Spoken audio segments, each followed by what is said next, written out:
Mheshimiwa Luhaga Johnson Mpina, swali la nyongeza. Kwa kuwa fedha ya serikali inatozwa kwa mujibu wa sera, kwa mujibu wa sheria, je, hizi huduma za utoleaji wa huduma za afya zilipata wapi mamlaka ya kuwatoza hawa akina mama wajawazito pamoja na watoto wenye umri chini ya miaka 5, huku ikijua kabisa kwamba kasma ile haipo kwa mujibu wa sheria wala sera hairuhusu? Waliruhusiwa na nani kufanya hayo?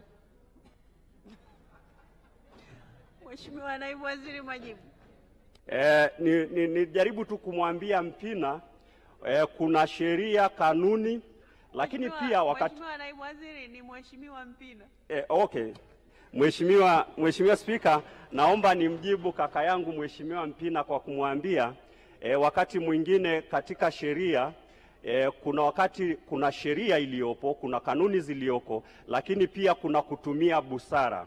Maana yake sisi tuna bajeti ya bilioni 200 kwa ajili ya dawa na vitendanishi, lakini matumizi ni zaidi ya hiyo. Kwa hiyo anapokuja mgonjwa tunatumia hekima na busara. Yule anayeweza kulipa analipa, asiyeweza kulipa anahudumiwa na sheria iliyopo. Kwa hiyo kwa busara hiyo ndio maana yeye yuko salama, wananchi walioko kwenye jimbo lake wako salama, na leo Tanzania